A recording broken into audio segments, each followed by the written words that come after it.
A lo largo de la historia, filósofos y teólogos han propuesto diversos argumentos para abordar esta intrigante pregunta. Hoy nos adentraremos en una de las preguntas más profundas que la humanidad ha contemplado. ¿Existe Dios? En este video exploraremos 5 de los argumentos clásicos más destacados que buscan fundamentar la existencia de Dios. Comenzamos con el argumento cosmológico. El término cosmológico proviene de la palabra griega cosmos, que quiere decir mundo. Este argumento se basa en el hecho de que el cosmos, el mundo, existe. Como lo que hay no puede provenir de la nada, debe haber una causa original, la razón para la existencia del mundo. Ejemplo: una persona usa un reloj Bulov. Aunque nunca ha visto personalmente al relojero, el hecho de que exista el reloj sugiere la existencia del relojero. El argumento cosmológico dice que todo efecto debe tener una causa. Este argumento parte de la existencia del universo y sostiene que todo lo que existe tiene una causa. Dado que el universo existe, debe tener una causa original que lo haya originado. Esta primera causa es lo que muchos identifican como Dios. Si todo tiene una causa, ¿qué o quién causó a Dios? El filósofo Aristóteles introdujo la idea de un primer motor inmóvil, sugiriendo que debe existir una causa inicial que no fue causada por nada más. Pasemos al argumento teleológico, derivado de la palabra griega telos, que significa fin o propósito. Este argumento observa el orden y la complejidad del universo, concluyendo que tal diseño implica la existencia de un diseñador inteligente. Por ejemplo, la distancia precisa de la Tierra al Sol y la inclinación de su eje crean condiciones ideales para la vida. Tal así que la armonía de Dios se observa a través de todo el universo y el mundo. El Sol, a una distancia de casi 150 millones de kilómetros, está en un lugar preciso para proporcionar el clima adecuado a la Tierra. La Luna, a una distancia de 384.000 kilómetros, les da a las mareas su nivel apropiado. La inclinación de la Tierra produce las estaciones. Es posible que el orden que observamos sea simplemente producto del azar. La alternativa, que el mundo ocurrió por azar, es menos plausible que la probabilidad de que un primate que digita al azar en un teclado redacte una obra de Shakespeare. Se puede concluir con claridad que Dios, el diseñador maestro, ha creado este universo magnífico. El argumento antropológico se centra en la naturaleza humana. Los seres humanos poseen intelecto, emociones, voluntad y una conciencia moral. Estas características sugieren que fuimos creados a imagen de un ser superior. El argumento antropológico también es inductivo y a posteriori se basa en la palabra griega anthropos, que quiere decir hombre.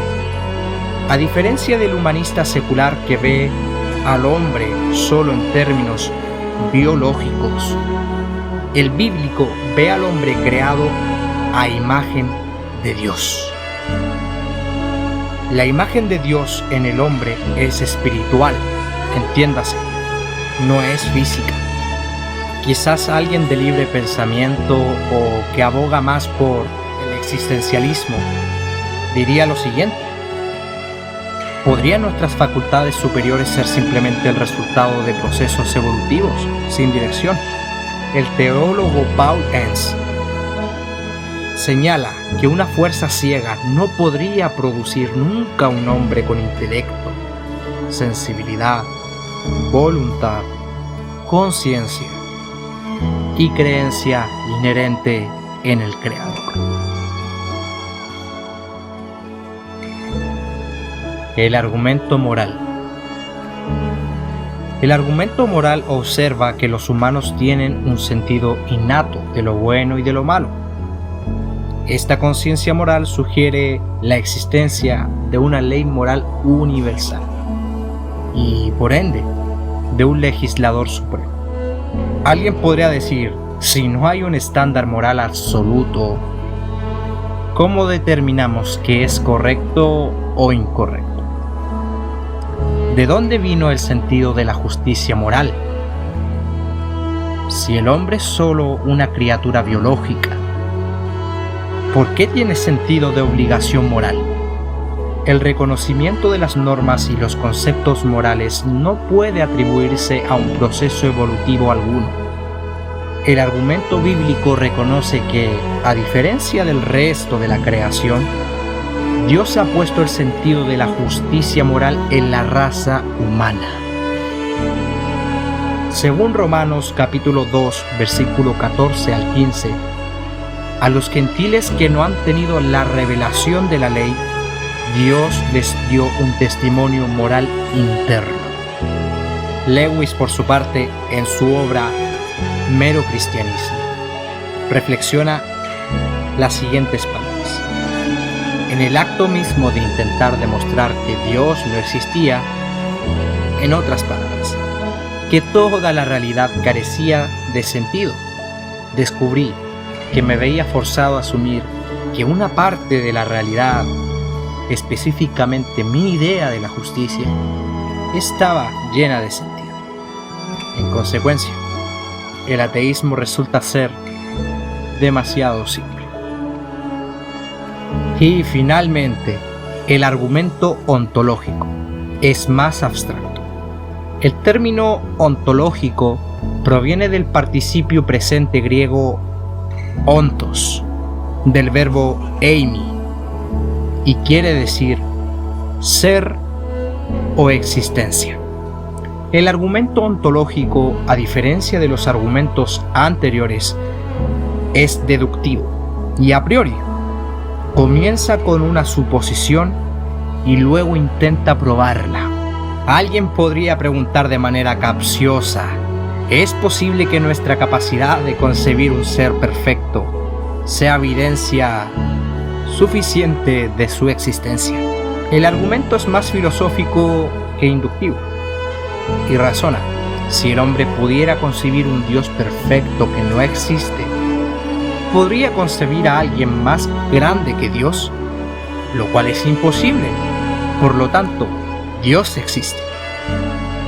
Aunque suena escueto, rebuscado, se apoya en el hecho de que todos los hombres tienen conciencia de Dios internamente, aunque no lo reconozcan. Como el concepto de Dios es universal, Dios debe haber puesto la idea en el hombre, tallada en el alma.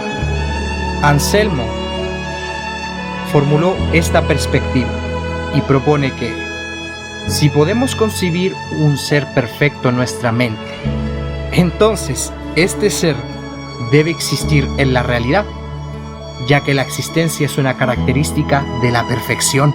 Ya sea que los encuentres convincentes o no los argumentos que el día de hoy nombramos, nos invitan a reflexionar sobre nuestra existencia y el origen del universo. Te animo, como creyente, a profundizar en estos temas. Gracias por acompañarnos en este recorrido por los argumentos clásicos sobre la existencia de Dios. Y como diría el reverendo Martín Lutero, nuestro trabajo es llevar el Evangelio a los oídos, y Dios lo llevará de los oídos a los corazones. Soli Deo Gloria.